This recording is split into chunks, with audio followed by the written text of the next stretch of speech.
अस्सलाम वालेकुम वरहमतुल्लाहि वबरकातुहू। बिस्मिल्लाहिर्रहमानिर्रहीम। हमारे बच्चे और मैं हूं डॉक्टर कमल कैसर। जब भी हमने बच्चों की तरबियत करनी है और अपने बच्चों को अल्लाह का बंदा बनाना है, उसमें आप देखें it's a nerve racking process. ये आसान काम नहीं है। इसीलिए कुरान में बच्चों को फितना भी कहा गया है, हमें हमारी जिम्मेदारी का एहसास भी दिलाया गया है। और जैसे देखें, बच्चों को हम किसी टेस्ट की प्रेपरेशन कराते हैं और हम कहते हैं कि इमोशनल नहीं होना, उससे भी नहीं होना, जल्दबाजी नहीं करनी। यही चीज हमें भी अपने लिए सीखनी होगी यहाँ पर किसी भी स्टेज पे, लेकिन खास तौर पे जब आपका बच्चा अब मिडिल चाइल्डहुड से आगे की तरफ जा रहा है, एक स्किल पे आपने बहुत ज्यादा काम करना है और वो है you have to be emotionally intelligent. आपने अपने जज्बात की खुद जिम्मेदारी लेनी है। आपने ये देखना है कि कहाँ कहाँ आपके जज्बात जो हैं वो ऐसे होते हैं कि आप उसमें मार खा जाते हैं। आपने अंडरस्टैंड करना है कि इन जज्बात की वजह से हम कैसे गलत फैसले कर रहे होते हैं। तो इमोशनल इंटेलिजेंस जो है ये बहुत ज़्यादा ज़रूरी होती है। इसी इमोशनल इंटेलिजेंस के ज़रिए अगर आप इसको प्रैक्टिस करेंगे तो सबसे पहले तो जो भी सिचुएशंस आपको अपसेट करती हैं वो हस्बैंड से रिलेटेड हो सकती हैं, हस्बैंड की वाइफ से रिलेटेड हो सकती हैं। अपने इर्द गिर्द बहुत से रिश्तों में हम उलझे हुए होते हैं उनके साथ, और उन्हीं रिश्तों और उन्हीं चैलेंजेस की वजह से कई दफा हम अपने बच्चों के साथ वो रिलेशनशिप नहीं बिल्ड कर पा रहे होते हैं। तो वहां पर हमें इमोशनल इंटेलिजेंस हेल्प करती है। हमारे अंदर सेल्फ कंट्रोल आता है, हम अपने गुस्से को मैनेज करना सीखते हैं। हम इम्पल्सिव नहीं होते कि इम्पल्सिव होकर आपने बच्चे को मार दिया, पीट दिया, बच्चे के साथ कोई ऐसा जुमला बोल दिया, बाद में आपको दुख हुआ कि आपने उसके साथ ज्यादती की, आपको ये नहीं बोलना चाहिए था। हमें ये पता चलता है कि राइट एक्सप्रेशन क्या होगा, किस वक्त बच्चे को ये बता देना है कि बेटा ये बात दुरुस्त नहीं है, थोड़ा सा गुस्सा भी दिखा देना है, कहीं पे आपको रोना भी आ सकता है तो रोना कहाँ है, परेशान कहाँ होना है। वालदेन जो हैं अगर वो इमोशनली इंटेलिजेंट हो जाएं तो हर वक्त एंजाइटी, डिप्रेशन और इस किस्म के जज्बात जो हैं वो नहीं होते, बल्कि वो अपने स्ट्रेस को मैनेज कर लेते हैं। हमें ज़िंदगी में बहुत सी डिफीट्स भी होती हैं, बहुत से हम काम सीखते हैं लेकिन रिजल्ट्स वो नहीं आते हैं। सबसे बड़ी बात तो यहाँ पे ये समझना होता है कि हमारा काम एक एफर्ट करना है, बाकी सब कुछ अल्लाह की तौफीक से होता है। लेकिन अपने हिसाब से जो असबाब हमने इख्तियार करने हैं, जब हम अपने जज्बात को सही मैनेज करेंगे तो जब भी कोई शिकस्त होगी, डिफीट होगी, कोई लॉस होगा तो हम उसको भी बर्दाश्त कर पाएंगे। इसी तरह से नेगेटिव जो जज्बात होते हैं वो बहुत से लोगों को ओवरवेलम करते हैं। तो जब आप इमोशनल इंटेलिजेंस सीख लेते हैं तो आप अपनी नेगेटिविटी को भी बेहतर बना लेते हैं, प्रॉब्लम सॉल्विंग की तरफ जाते हैं, फ्रस्ट्रेशन को बेहतर मैनेज करते हैं। और सबसे बड़ी बात यह कि अपने आप को बुरा इंसान नहीं समझते। अब आप देखें कि हम अपने इर्द गिर्द कैसे जज्बात देख रहे हैं और हमारे बच्चे खास तौर पे ये देख रहे हैं। मसलन कहीं उनको कोई मुस्कुराता हुआ चेहरा नजर आ रहा है कि नहीं। इसी तरह आप देखें कि कहीं उनको ये नजर आ रहा है कि हमारे घर में हमारे इर्द गिर्द वो अफराद हैं जो कि मुस्कुराते रहते हैं, बहुत पॉजिटिविटी से हमें इनकरेज करते हुए सिखाते हैं। क्या उनको ये नजर आता है कि जब हम गाड़ी में कहीं जा रहे हैं तो हमारे अब्बा जो हैं, या इवन अम्मा फॉर दैट मैटर, उनका रोड रेज चल रहा है, वो पता नहीं किस किस को गालियां दे रही हैं, ट्रैफिक को क्या कह रही हैं, और हमें भी घसीटती भी जा रही हैं कहीं काम के लिए। फिर ये कि हमारे ही बच्चे इस मसले में जब घिरते हैं, जिन जज्बात को जो इर्द गिर्द देखते हैं, वहां पे क्या वो माँ बाप को आपस में एब्यूसिव तरीके से बातचीत करता देख रहे होते हैं, जिससे वो बहुत परेशान होते हैं। फिर ये कि अपने वालिदैन के मेंटल हेल्थ के चैलेंजेस वो देख रहे होते हैं। तो हमें इमोशनल इंटेलिजेंस की 5 डोमेन्स को समझना है, और उसमें क्या होता है कि अपने अंदर ऐसी कैपेसिटी को बिल्ड करना कि हम अपने जज्बात को समझ सकें, हम दूसरों के जज्बात को समझ सकें, हम मोटिवेटेड रहें कि हमने अपने पर भी काम करना है, अपने जज्बात को हमने मैनेज भी करना है, और अपने जितने रिलेशनशिप्स हैं उनको ठीक करना है। इसके लिए क्या करना होगा, हमें 5 स्टेप से गुजरना होगा। यानी हम अगर आदत बना लें कि हमने ये 5 काम हर सिचुएशन में जहां हम जज्बाती हो रहे हैं करना है, तो फिर क्या होगा कि हमारे जज्बात ऑटोमेटिकली बेहतर होना शुरू हो जाएंगे। किसी भी सिनेरियो में, वो पेरेंटिंग से रिलेटेड हो सकता है, वो आपके स्पाउसल रिलेशनशिप में हो सकता है, वो आपकी कोई भी और मामला, कोई भी और जो ताल्लुकात हैं उनमें हो सकता है।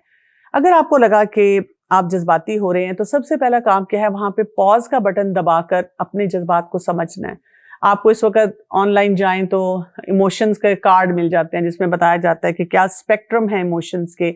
आप उस कार्ड को खोलें और बिल्कुल क्लैरिटी से डिफाइन करें कि मुझे ये महसूस हो रहा है। बिल्कुल शर्मिंदा ना हो, क्योंकि आपने उस बीमारी को पकड़ना है। जब आप अपने जज्बात को ले देंगे, आइडेंटिफाई कर लेंगे, और यही नहीं कि सिर्फ आइडेंटिफाई करना है, वैसे भी आपको पता हो कौन कौन सी सिचुएशंस आपको ऐसा जज्बाती बनाती हैं, आपने उनके लिए भी पहले से तैयारी करनी है। तो जब आपको अपने जज्बात समझ आ जाएं, अब हम दूसरे स्टेप पे आते हैं। दूसरा स्टेप क्या होता है कि हमने अपने जज्बात को मैनेज करना होता है, और उसके लिए भी आप देखें बहुत से एक्सपर्ट्स की टॉक्स हैं। इसके अलावा आप अगर ऑनलाइन जाएं, आप गूगल कर लें, चैट जीपीटी पे जाएं, आजकल आर्टिफिशियल इंटेलिजेंस आपको इतना हेल्प कर देती है कि इस जज्बे को मैंने कैसे मैनेज करना है और ये सिचुएशन है। आप बस उन स्टेप्स के मुताबिक अपने आप को मैनेज करें। जब आप इस तरह मैनेज करते हैं तो क्या होता है, बहुत से मसले हमारे अंदर ही हल हो जाते हैं, आपको बाहर जाना ही नहीं पड़ता। आप देखेंगे कि बच्चों के मामलात हैं, बाकी जो मामलात हमारे जिनमें हम जज्बाती हुए हैं, सिर्फ आप पॉज का बटन दबा दें, 1 दिन, 2 दिन, 4 दिन, महीना, 2 महीने, और आप देखेंगे कि वो नेचुरली चीजें कई दफा बेहतर हो जाती हैं। या अगर कोई ऐसा मसला है जिसको एड्रेस करने की जरूरत है, तो आपके अंदर धीमापन आता है और आप बहुत अच्छे तरीके से उस मसले को हल करते हैं। फिर हम थर्ड स्टेप पे जाते हैं। थर्ड स्टेप ये होता है कि जब हमने अपनी मैनेजमेंट बहुत अच्छी कर ली और 60% काम हमारा यहीं पे है, तो अब हमने क्या करना है, दूसरे शख्स तक जाना है, लेकिन दूसरे शख्स तक जाकर हमने उसके जज्बात को सिर्फ पहचानना है। मसलन मैं किसी से बात करना चाह रही हूँ, बच्चा अगर मेरा है और बच्चा जो है ऑलरेडी बैड मूड में है, और उस वक्त मैं अगर उसे समझाना चाहूंगी तो फिर क्या होगा, उसको कुछ नहीं समझ आएगी। मुझे बच्चे का मसला हो रहा है और मैं अपने स्पाउस से बात करना चाह रही हूँ, और मेरे स्पाउस जो है वो थका हुआ है, ओवरवेल्म्ड है, इस बात को इस तरह से समझता ही नहीं है, फिर मुझे कोई फायदा नहीं होगा। तो मुझे वहां पर अब क्या करना है, दूसरे इंसान को समझते हुए जो भी मैं चाह रही हूं करना, उसको स्मार्ट तरीके से करना है। और ये तभी होगा ना जब आपने फर्स्ट 2 स्टेप्स में अपने आप को बहुत अच्छी तरह से मैनेज किया होगा, अपने आप को बहुत अच्छी तरह से बहुत सी बातें सिखाई होंगी, समझाई होंगी। आप देखें, जैसे ही हम दूसरे इंसानों को समझते हुए उनके साथ मामला करते हैं, तो हम ऑटोमेटिकली नेक्स्ट स्टेप पे चले जाते हैं। और नेक्स्ट स्टेप हमारा क्या होता है कि हमने अब जो भी अपना ताल्लुक है उसको बेहतर बनाना होता है। हम अच्छे ताल्लुकात की बुनियाद पर तमाम मामलात को लेके चलते हैं, और यहीं से फिर हमारा जो लास्ट स्टेप है वो कंप्लीट हो जाता है, जिसमें हमने जो भी अपने लिए कोई टारगेट रखा है, कोई गोल सेट किया है, हम उसको हासिल कर लेते हैं। सूरह अल-हश्र की आयत नंबर 19 में अल्लाह सुब्हानहू व तआला फरमाते हैं, वला तकूनु कल्लज़ीना नसुल्लाह फ़अनसाहुम अनफुसहुम, और तुम उन लोगों की तरह ना हो जाना जो अल्लाह को भूल गए, क्योंकि जो अल्लाह को भूलेगा अल्लाह उसको उसकी अपनी जात भुला देगा। उलाइका हुमुल फासिकून, और यही लोग जो हैं वो फासिक हैं।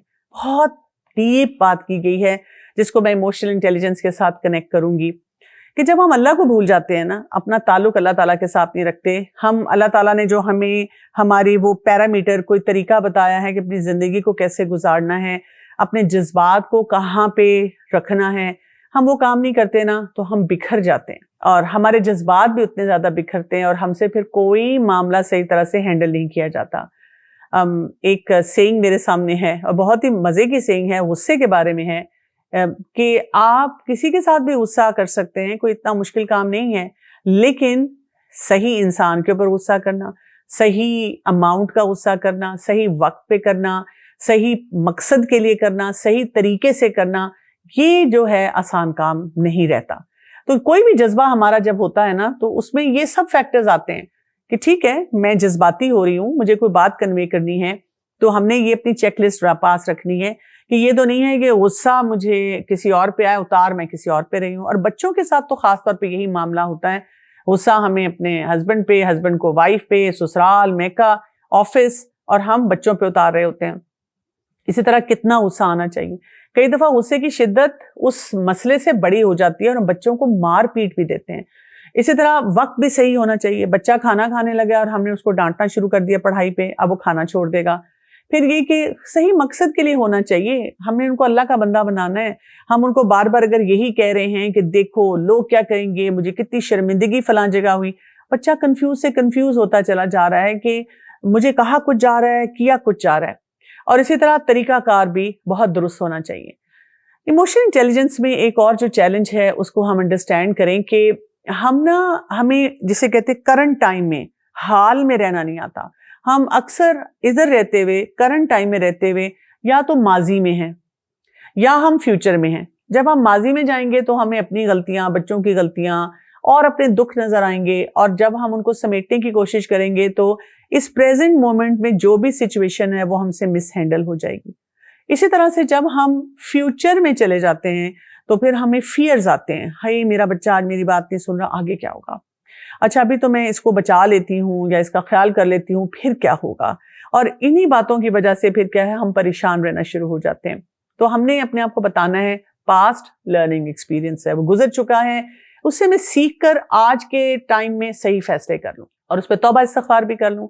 فیوچر ابھی آیا نہیں ہے تو میں اس کے بارے میں اچھی امید رکھوں اور اپنے رب کے آگے بار بار التجا کروں، دعائیں کروں، اور جو ان دا کرنٹ مومنٹ مجھے کرنا ہے اپنے بچے کی اصلاح کے لیے، اپنے خاندان کو دین پہ چلانے کے لیے، ان سٹیپس کو میں صحیح طرح سے لے کے چلوں۔ اور پھر یہ کہ یہاں پہ ہمیں بار بار اپنے آپ کو بتانا ہوتا ہے، جب ہم چاہ رہے ہوتے ہیں کہ ہم ایموشنلی انٹیلیجنٹ ہوں، اللہ سبحانہ وتعالیٰ کیا ہیں، التواب، بڑی سے بڑی بات کو معاف کرنے والے ہیں، الرحیم، الرحمن، الغفور۔ تو ہمیں اللہ تعالیٰ کی وہ تمام کوالٹیز کو یاد رکھنا ہے جس میں ہمیں پتہ چلے کہ جب ہم سے غلطی ہو یا کسی اور سے غلطی ہو تو پھر توبہ استغفار کیا جا سکتا ہے۔ جو لوگ ایموشنلی انٹیلیجنٹ ہونا چاہ رہے ہیں وہ ایک اور چیز کو بھی پریکٹس کرتے ہیں، اور وہ ہے لوگوں کو معاف کرنا۔ آپ کو پتہ ہے کہ جب ہم کسی کو معاف نہیں کرتے، دوسرے انسان کو کوئی فرق نہیں پڑتا، لیکن ہمارا ایموشنل ٹراما بڑھ جاتا ہے۔ ہم اتنے زیادہ پریشان رہتے ہیں کہ ہم سے بہت سی سچویشنز ہینڈل ہی نہیں ہوتی۔ تو یہاں پر اب ہمیں کیا کرنا ہے، اپنے اندر صبر کو بڑھانا ہے، اس کو پریکٹس کرنا ہے، عفو درگزر کو سیکھنا ہے، کیونکہ جب ہم کسی کو بھی معاف کر رہے ہوتے ہیں تو بیسیکلی ہم اپنی پین کو ریلیز کر رہے ہیں۔ اس کا یہ مطلب نہیں ہوتا کہ اگر کوئی شخص آپ کے ساتھ اس نے کوئی زیادتی کی ہے تو آپ اسے ٹوٹلی فارگو کر دیں۔ اب آپ نے دیکھنا ہوتا ہے معاف کرنے کے بعد کہ اگر کوئی کنٹینیوسلی زیادتی کر رہا ہے، کوئی مسئلہ میری طرف آ رہا ہے، تو اب میں نے اس کو ٹیکنیکلی صحیح طریقے سے قرآن و سنت کے مطابق کیسے ہینڈل کرنا ہے۔ اور اگر کوئی شخص مجھے کہتا ہے کہ میں نے تو بالکل معاف کر دیا یا میں معاف کرنا چاہ رہا ہوں، تو پھر اس کو کیا کچھ کرنا ہوگا؟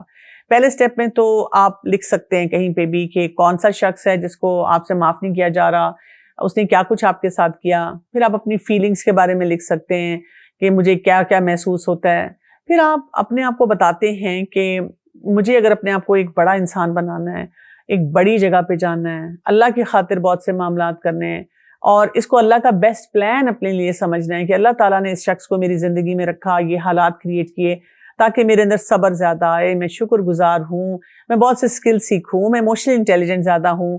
اور پھر اگر میں نے یہاں پر اس شخص کو چھوڑ دیا، تھوڑا سا برداشت کر لیا، تو اس کا اجر مجھے اللہ تعالیٰ کی طرف سے آخرت میں اتنا ملے گا، ویسے تو دنیا میں بھی مل جاتا ہے، لیکن وہ چیز میرے لیے بہت فائدہ مند ہو جائے گی۔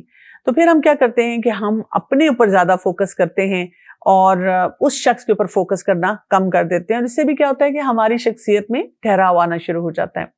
دعاؤں کا سہارا بھی لیا کریں۔ بہت ہی خوبصورت دعا ہے جو کہ رسول اللہ صلی اللہ علیہ وآلہ وسلم مانگا کرتے تھے، اللہم انی اعوذ بک من منکرات الاخلاق والاعمال والاہواء، جس میں ہم اللہ کی پناہ میں آنا چاہتے ہیں برے اخلاق سے، اور اس کے ساتھ برے اعمال سے اور بری خواہشات سے، کیونکہ یہی وہ پیکج ہے جو ہمارے جذبات کو ہر وقت پر ہمیں پریشانی کی طرف لے کر جاتا ہے۔ چھوٹی سی ایک میں نے سٹوری پڑھی تھی اور وہ مجھے لگا کہ واقعی ایکسپلین کرتی ہے کہ ہماری کیفیت کیا ہوتی ہے اور اس کو سمجھنا کتنا ضروری ہے۔ ایک شخص تھا جس کے جسم میں بہت درد تھی، وہ ڈاکٹر کے پاس گیا اور اس نے ڈاکٹر کو جا کے کہا کہ میرا جسم بہت جگہ سے دکھ رہا ہے۔ ڈاکٹر نے کہا کہ اچھا آپ انگلی رکھ کے بتائیں کہ آپ کا جسم کہاں سے دکھتا ہے، اور جہاں پر بھی وہ انگلی رکھتا تھا زور سے کراہتا تھا اور کہتا تھا اف یہاں بھی درد، یہاں بھی درد۔ ڈاکٹر صاحب نے بہت سے ٹیسٹ کیے، اسکینز کیے، اور اس کے بعد ان کو بلایا، اور بلانے کے بعد ان کی جو انگلی تھی اس پہ انہوں نے پلاسٹر لگایا۔ وہ شخص بہت پریشان ہوا اور اس نے کہا کہ ڈاکٹر صاحب میرے پورے جسم میں درد ہو رہی ہے اور آپ اس انگلی کے اوپر پلاسٹر لگا رہے ہیں۔ تو ڈاکٹر صاحب نے کہا کہ ایکچولی آپ کی انگلی فریکچر ہے، اور اس کی وجہ سے آپ جہاں جہاں اس انگلی کو رکھتے ہیں تو وہاں پہ آپ کو درد ہوتی ہے۔ تو ایموشنل انٹیلیجنس ہمیں یہ سکھاتی ہے کہ سارے جسم کو دردیں نہ دیں، سارے سسٹم میں بیکاری نہ پھیلائیں، پریشانیاں نہ پھیلائیں، بلکہ اس جسم کے حصے کو یا اس مسئلے کو آئیڈینٹیفائی کریں جو آپ کے لیے سب سے پینفل ہے، اس کی ٹریٹمنٹ کریں۔ جب آپ اس کی ٹریٹمنٹ کریں گے تو پھر آپ کے اندر ٹھہراؤ آئے گا، آپ کی شخصیت میں بہتری آئے گی، اور جب آپ کے سسٹم میں بہتری آئے گی تو جو ہمارے بچے بھی بکھر رہے ہیں وہ بھی سمٹنا شروع ہو جائیں گے۔